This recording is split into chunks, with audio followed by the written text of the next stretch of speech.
Bonjour les chefs et bienvenue dans cette nouvelle vidéo. Alors comme d'habitude, c'est vraiment un plaisir de te retrouver chaque jour pour te présenter l'idée de repas du jour. Et aujourd'hui, je te présente une recette végétalienne.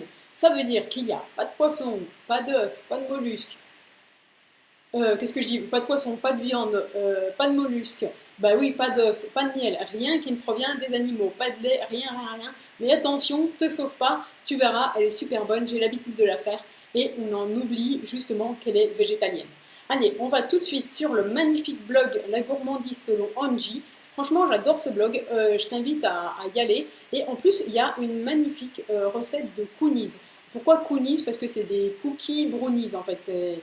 Voilà, donc voilà, si tu veux, si tu recherches un dessert au chocolat qui est pas mal, les coulis, ça vaut vraiment, vraiment le coup. Alors, tu vois cette magnifique photo, franchement, moi, mais j'ai un peu faim d'ailleurs. Allez, c'est parti pour les ingrédients, tu vas voir, rien de compliqué, de l'oignon, de l'ail, un petit bout de gingembre, bien sûr une butternut, de la pâte de curry, alors moi j'en ai jamais de ça, je mets toujours du curry tout simplement, de l'huile de coco, du beurre de cacahuète, du concentré de tomate, du bouillon de légumes, du lait de coco. Alors pareil, du lait de coco, j'en achète pas, c'est en boîte de conserve. Je suis pas copine avec les boîtes de conserve, donc je mets tout simplement de la noix de coco râpée dedans et ça donne bien le goût. Ça va pas mal. Et donc de la cannelle, de la cardamome en poudre et de la coriandre fraîche. Alors pour ce qui est de la recette, elle est là. Donc tu vois, le descriptif, il est vraiment tout petit. Donc c'est vraiment simple à faire. Bien sûr, il faut éplucher et émincer l'oignon. Pareil, on lave, on épluche la courge et on la coupe en dés. Ensuite, on fait revenir l'oignon avec l'huile de coco. On ajoute le gingembre, puis la pâte de curry, le beurre de cacahuète et le concentré de tomate. On mélange. Ensuite, on ajoute le butternut et le bouillon, on couvre et on laisse cuire 15 minutes. En fin de la cuisson, on ajoute le lait de coco, on poursuit la cuisson encore 10 minutes.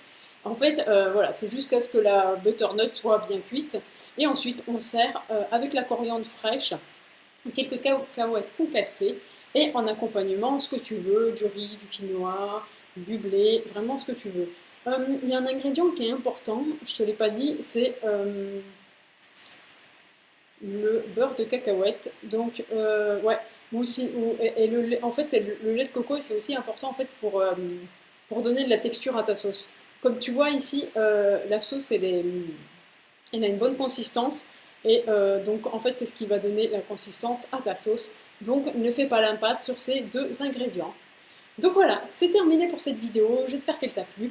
Moi je te dis à demain pour une nouvelle vidéo, bye bye. Ah, et surtout, n'oublie pas le pouce bleu énorme et gourmand. Ciao.